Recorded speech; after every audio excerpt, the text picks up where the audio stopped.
and welcome to Apala Online Pathshala.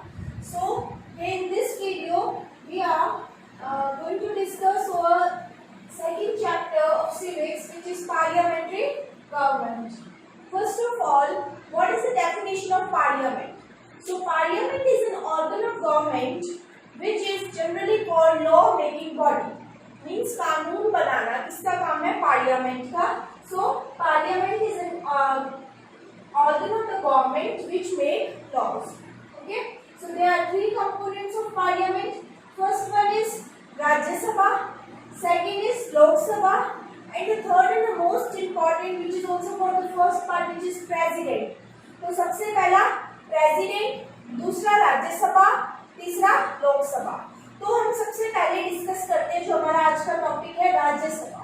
तो राज्यसभा में सबसे पहले चेयरमैन वेंकैया नायडू. तो इसका जो चेयरमैन है वो हमें याद रखना है. जो इम्पोर्टेंट क्वेश्चन है करंट अफेयर्स और जीके के पॉइंट ऑफ व्यू से, वेंकैया नायडू. राज्यसभा के और भी दो नाम है. पहला नाम है अपर हाउस और दूसरा नाम है काउंसिल ऑफ स्टेट्स. अब इसकी सब हम बात करते हैं मेंबर्स की. तो जो राज्यसभा में टोटल नंबर ऑफ मेंबर्स होते हैं वो होते हैं 250. अब 250 को इन्होंने टू पार्ट्स में डिवाइड किया. कितने पार्ट्स में? टू पार्ट्स में. पहला हम बोलते हैं इलेक्टेड मेंबर्स और दूसरा बोलते हैं नॉमिनेटेड मेंबर्स. जो इलेक्टेड मेंबर्स होते हैं वो होते हैं 238 और जो नॉमिनेटेड मेंबर्स होते हैं वो 12. तो सबसे पहले इलेक्टेड मेंबर्स देखते हैं. इलेक्टेड मेंबर्स वो जो कि इलेक्ट होते हैं स्टेट और यूनियन टेरिटरीज में से, और नॉमिनेटेड मेंबर्स वो जिन्हें प्रेसिडेंट किसकी सलाह से? प्राइम मिनिस्टर की सलाह से. मींस आप ये कह सकते हैं प्रेसिडेंट और प्राइम मिनिस्टर मिलकर चुनते हैं.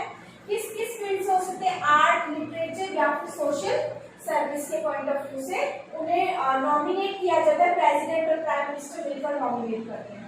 जो टेन्योर मींस टाइम पीरियड होता है कि हर 2 साल में जो ये मेंबर्स हैं इनके 1/3 मेंबर्स, 1/3 मेंबर्स हर 2 साल बाद रिटायर हो जाते हैं. तो ये था राज्यसभा. अब हम बात करते हैं लोकसभा की.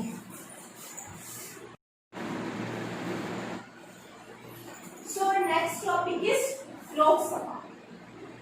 लोकसभा के भी दो अलग नाम है, लोअर हाउस और हाउस ऑफ द पीपल.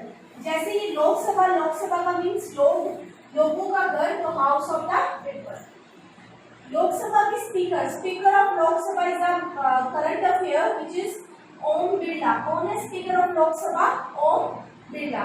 अब इसके मेंबर्स के बारे में पहले डिस्कस करते हैं. टोटल नंबर ऑफ मेंबर्स इसके होते हैं 545. ये जो 545 मेंबर्स है ये आगे डिवाइडेड होते हैं 543 मेंबर्स और 2 मेंबर्स. पहले हम 543 का डिस्कस करते हैं. ये मेंबर्स के लिए इलेक्शंस होते हैं. जिस इलेक्शन में हम लोग कॉमन पीपल पार्टिसिपेट करते हैं. यूनिवर्सल एडल्ट फ्रेंचाइज मीन्स अगर आप 18 एज या आप 18 साल से बड़े हो और आप वोट करने के लिए एलिजिबल हो, तो आपको as a universal adult franchise आपको वोट करने का अधिकार है, वोट करने का राइट है. और इलेक्शंस होंगे, आप उसमें पार्टिसिपेट करोगे और फिर हम हमारे वोट्स गिनकर के ही ये मेंबर सिलेक्ट होंगे. अब ये 543 मेंबर्स भी आगे डिवाइडेड है 530 और 13 मेंबर्स में. ये जो 530 मेंबर्स है ये रिप्रेजेंट करते हैं स्टेट को. ये कहाँ से चुने जाते हैं? स्टेट से. और जो 13 मेंबर्स है ये यूनियन टेरिटरीज से चुने जाते हैं. आगे है 2 मेंबर्स की अगर हम बात करें तो इन्हें फिर से प्रेसिडेंट नॉमिनेट करता है. कौन नॉमिनेट करता है? प्रेसिडेंट. और ये बिलोंग करते हैं एंग्लो इंडियन कम्युनिटी से बिलोंग करते हैं. टाइम पीरियड जो इसका है मींस कितने साल बाद वापस से इलेक्शन होंगे, तो वो 5 साल बाद होंगे. मतलब 5 साल बाद ये मेंबर्स हट जाएंगे और दूसरे मेंबर्स जो इलेक्शन होकर के चुने जाएंगे वो आएंगे. मिनिमम एज अगर लोकसभा का मेंबर बनना है तो उसके लिए मिनिमम एज कितनी चाहिए? 25 मेंबर्स एज होनी चाहिए. ठीक है. तो ये हमारा लोकसभा था. इसके बाद हम डिस्कस करते हैं prime minister.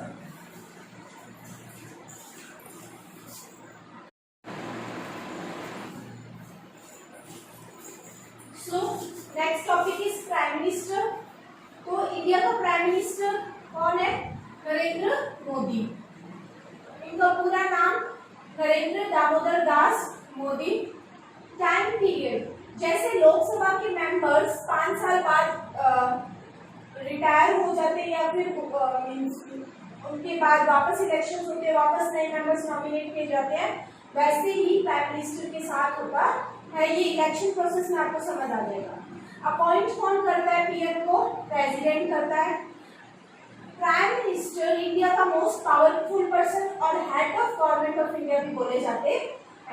Power and functions हम बाद में डिसाइड करते हैं, उससे पहले हम डिस्कस कर लेते हैं इलेक्शन प्रोसेस।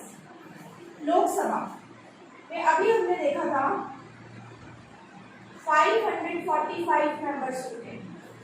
अब ये मेंबर्स आप ये सोच लीजिए 2 या 3 या 4 पार्टी से इलेक्ट होकर के आए हैं। जैसे ये पार्टी है बीजेपी, ये है कांग्रेस, ये है आम आदमी पार्टी और एक और ले लेते हैं बीएसपी, बहुजन समाज पार्टी। अब जैसे बीजेपी के जो मेंबर्स 545 में से आए हैं वो है 157 मेंबर्स। आम आदमी पार्टी के आए हैं 34 मेंबर्स। कांग्रेस के आए हैं 79 मेंबर्स। सॉरी, इसको 257 ले लेते हैं और इसको ले लेते हैं 129। 7, 4 and 9 is 11 and it's 2, 5, 3 and 2, 10 and 2, 12, 1 carry, 2 and 1, 3, 3 and 1, 4. Means 540 में से बच गए 125 मेंबर्स इसके आगे। ठीक है, तो अब बीजेपी यहाँ पे लीड कर रही है, तो इस पार्टी का जो लीडर होगा या इस पार्टी के जितने मेंबर जीते हैं वो मिलकर के अपना एक लीडर तैयार करते हैं या चुनते हैं, वो ही कौन होता है? प्राइम मिनिस्टर होता है। समझ आ गया? तो लोकसभा के इलेक्शंस में जो पार्टी मेजोरिटी मीन जिस पार्टी को सबसे ज्यादा वोट मिलते हैं उस पार्टी का जो लीडर होता है वो कौन होता है? प्राइम मिनिस्टर होता है। और 5 साल के बीच में भी अगर ये जो मेंबर्स हैं ये बोलते हैं कि हमें ये वाला लीडर नहीं चाहिए, हमें कोई और लीडर बनाना है, ये हमारा काम सही से नहीं कर रहा है, तो भी क्या हो सकता है? इसको हटा करके वो इसी इन 257 मेंबर्स में से कोई और पीएम चुन करके उसको बना सकते हैं। तो इसको 5 साल तक पीएम बनने के लिए मेजोरिटी रखनी जरूरी है, इन सबने मेंबर्स को राजी रखना जरूरी है। अब हम बात करते हैं पावर एंड फंक्शंस की।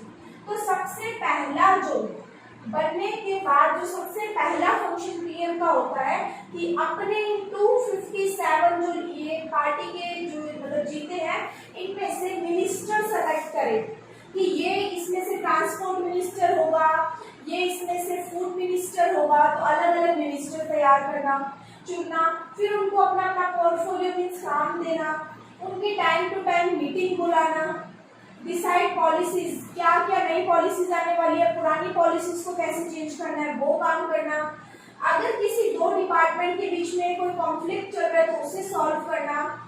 नीति आयोग का चेयरपर्सन भी कौन होता है? Prime minister. तो नीति आयोग का सारा काम देखना, advice president in important matters. अब प्रेसिडेंट का जो काम होता है वो ये भी होता है कि वो प्राइम मिनिस्टर को, इन मिनिस्टर्स जिनको पीएम ने चुना है उनको, या फिर जज जो सुप्रीम कोर्ट के जज होते हैं या फिर गवर्नर्स होते हैं, उन सभी को अपॉइंट करना भी किसका काम होता है? प्रेसिडेंट का होता है। इसका होता है प्रेसिडेंट का। लेकिन चुनता कौन है? उनको तैयार कौन करता है कि आप हो? वो प्राइम मिनिस्टर करता है। सिर्फ प्रेसिडेंट उनको क्या करता है? बताता है कि हाँ आप चुने गए हो। मीन्स चुनता कौन है? उन्हें प्राइम मिनिस्टर चुनता है, लेकिन अपॉइंट कौन करता है? उन्हें प्रेसिडेंट करता है। तो चुनने का काम किसका हुआ? प्राइम मिनिस्टर का, प्राइम मिनिस्टर को, और ये एडवाइस करता है प्रेसिडेंट को इम्पोर्टेंट मैटर्स में। अब एक सबसे बड़ी बात, ये जो पीएम होता है ये बहुत ही बड़ा लिंक और बड़ी कह सकते हैं किसके किसके बीच की? प्रेसिडेंट के बीच की और कैबिनेट मिनिस्टर्स की। जितने भी मिनिस्टर्स होते हैं और प्रेसिडेंट, ये इनकी बात सुनकर के प्रेसिडेंट को बताता है और प्रेसिडेंट की बात सुनकर के इनकी मीटिंग्स में बताता है। तो समझ आ गया प्राइम मिनिस्टर। अब जो लास्ट टॉपिक, लास्ट तो नहीं कह सकते, है वो है प्रेसिडेंट, तो वो डिस्कस करते हैं।